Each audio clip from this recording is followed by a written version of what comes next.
Okay, so this week we got a brilliant letter from Kat, and it's got a really great title because it says, "Help, I'm shy. Don't make me go to the book fairs." So by the book fairs, I'm guessing she means the Bologna Book Fair, where lots of illustrators, picture book illustrators, like to have a nosy around. So she goes on to ask, she says, "I'm brand new to the illustration business and unfortunately a terribly shy person." That's not unfortunate, that's okay. Yeah, just superpower. I have to say, most illustrators I know are more leaning towards shy than extrovert. Yeah. I'm drawing and developing my portfolio and website, but despite everything, I feel at a loss. How do you really get started? Do I really have to go to the book fairs? Because I can neither imagine nor plan that at the moment. Are there possible first steps from home that really lead somewhere? And how do you manage it if you're not a tough business type? I would be very happy to hear your answer. Best regards. And she lives in Bavaria. Nice. Well, I'd say firstly, I would say you don't actually have to be a tough business type. You don't have to be an extrovert at all. And all, like Helen said, most illustrators, not all illustrators, but most illustrators are, we like stay at home, like work by ourselves all day, just get lost in illustrations, do work creatively. So you can do all the first starting steps from home, can't you? Totally. I like the analogy you always say, Katie, about lie down in the middle of the road and wait for somebody to drive over you. Yeah. So set your website up, do all of those outward facing things, put your folio on your website, set out your stall, and people will find you. That's definitely a really good starting point. Yeah, and put lots on Instagram as well. Just if you can manage the social media aspect, put your work out there so it drives people to your website. But Sorry, Tanya. I was just thinking, think of all the people like writers, illustrators, painters, musicians. They're all creatives who are more often than not introvert, because you need the time to spend alone to make these things. Otherwise you'd be out there being sociable, being a marketer or something like that. Kat, you're with your people. Yeah. Yes, she really is. And there is absolutely no need for her to go to the Bologna Book Fair at all. No. I'd had a number of books published before I ever went. You really don't need to be there. In fact, if you're looking for a publisher, it's probably too busy. You can go for an inspiration top-up and find all the other shy illustrators there. But it's not a necessity. And in fact, it'd be really hard to... It happens. People meet publishers and end up with a contract. But it's overwhelming. There's such a lot to see. It's really best to go there as a huge inspiration boost and meet other illustrators, really. Yeah, because we're also a bit of a nuisance to them there, aren't we? Yeah. They're like, we're just trying to sell the book rights to some foreign companies. Yeah. Could you get these illustrators out of the way, queuing up with their portfolios? I mean, that's a part of it. But yeah, it's definitely, no one's in the mindset in 4 crazy days they might just see some of your work on. But anyway, you don't need to go there. That's the main thing. Yeah. We did an episode a few episodes back about where you're feeling overwhelmed and starting out what to start on. And I think we talked about like your website and things. So that is the thing, like planting seeds, making sure people know you're an illustrator and they know that how to work with you and that they can work with you. And you don't have to do any... I don't do any pitching to people because I find that really scary. I used to. The old dinosaur days where you'd phone people up and say, "Can I bring my portfolio to you?" You'd have to stand there and they'd make nice conversations, say, that's nice. And you'd flick through the pages. I'm so glad we don't have to do that anymore. It's really cringy. It's great. You can just stay at home now and put things online. They can see your folio online. Yeah, I used to have those meetings as well, going to magazines and things. Oh, it was so hard, wasn't it? Really? You'd have one meeting, you'd be exhausted for the whole day. I don't know how the editors got any work done because people were asking to see them all the time and they had a magazine to produce and they had to keep looking at, new illustrators coming in nervously looking for reinforcement and validation, and because it would really knock your confidence. Now you can just lie in the road and get people to trip over you with your Instagram and your website. But the other thing is about making nice work, isn't it? Yeah. Just make about 6 pieces you really care about, because it's always those good pieces, and it's never that many that get used over and over again that people remember you for. And obviously you'll have more work than that, but if you can just feel great about single digit number of images, and that might take a little while. I think a tiny bit of something every day, be working on the actual work. pick out some images you like, make your website. This isn't all in one day. I'm talking about a tiny bit every day. Yeah. Just a tiny bit towards that goal every day. It's amazing how that can add up over 6 months to quite a substantial leap forward from where you started out. You could do a post, or you could do an Instagram post, or progress a piece of illustration, a tiny thing every day, and it'll really add up. Yeah, and finding what you really like doing, like what way of sharing your work feels really fun and good to you. Because I remember the golden days of blogging, like 2012. I used to love blogging because you'd find one image, write a load of words, put another image, write a load of words. And then Instagram was a bit like that in the start as well, wasn't it? Like you'd put a picture up that you thought was all right, and then you'd have a little chat in the caption. You can still do that to an extent, but it's not quite the same. But like Substack, I feel, is the new that.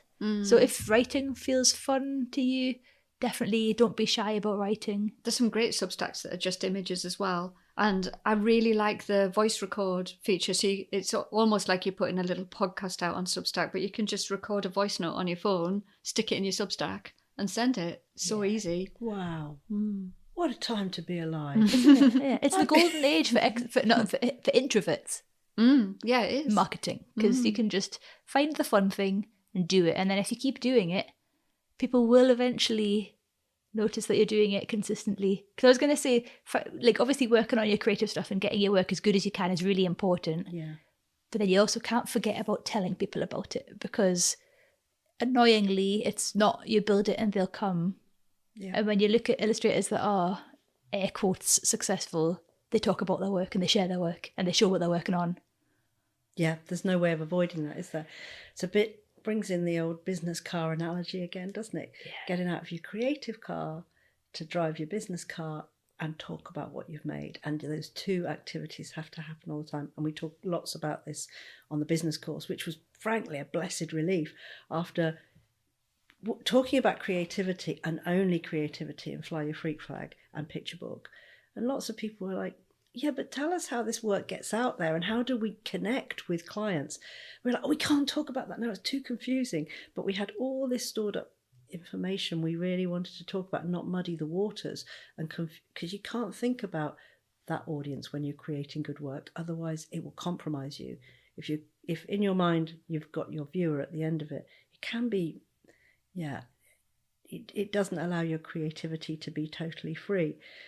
So there's a time to take that blindfold off and have a think about how you start showing this to people. Yeah. But they have to be two very separate activities. I'm also thinking about how if you're a shy person and you haven't shared your work yet, I suppose there might be that fear of you share your work on Instagram and somebody writes something horrible, or you imagine somebody in your family that you don't feel great about sees it and you get a horrible comment.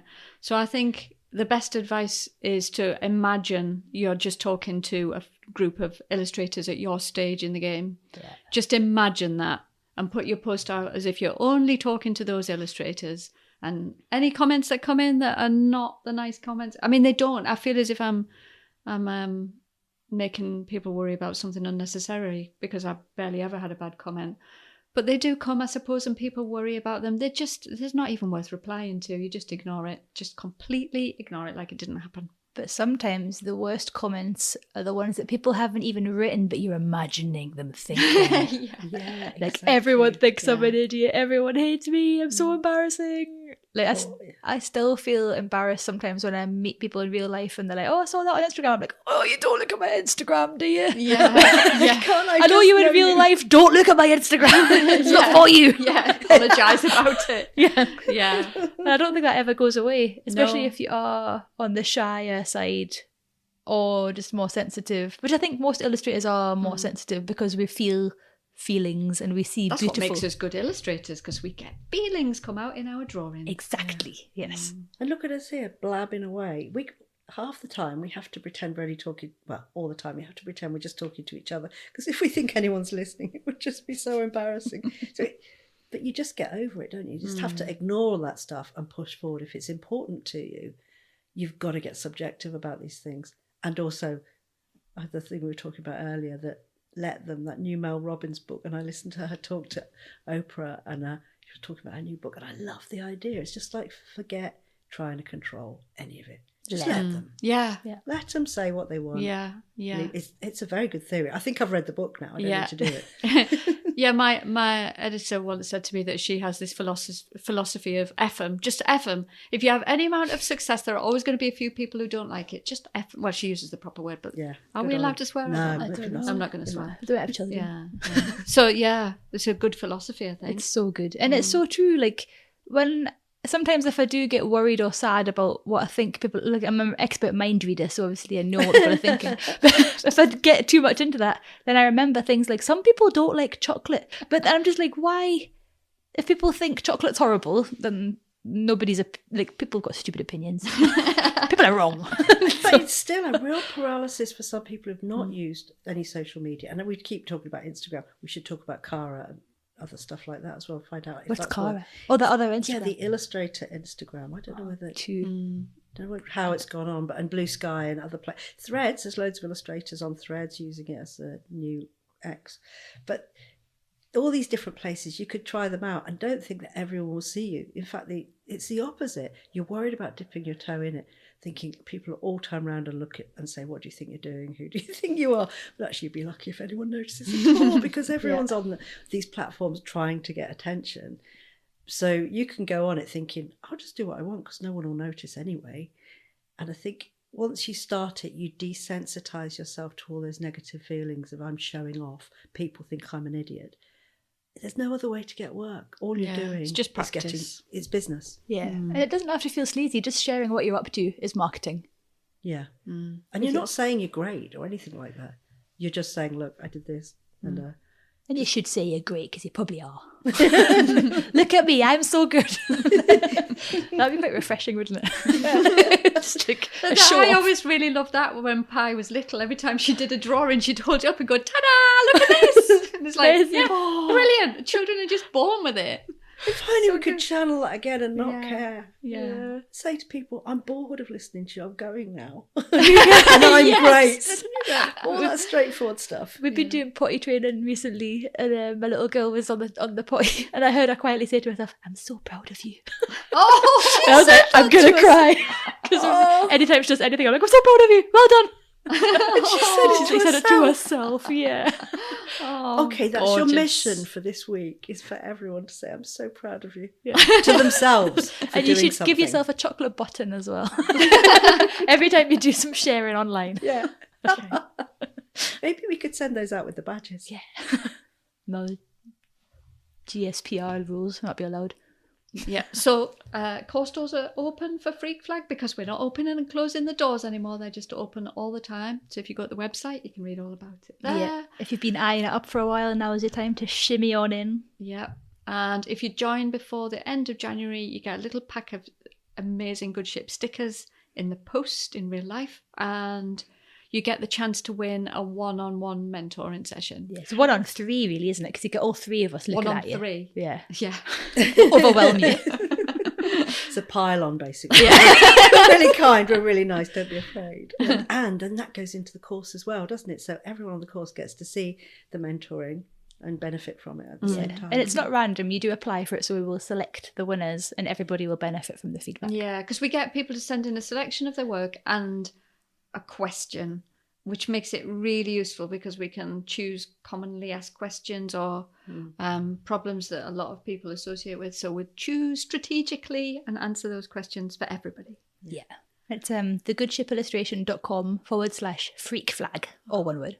Well done. I know, so good. Your memory. I'm so proud of myself. Chocolate butter. Thank you. Bye-bye. Bye. Bye.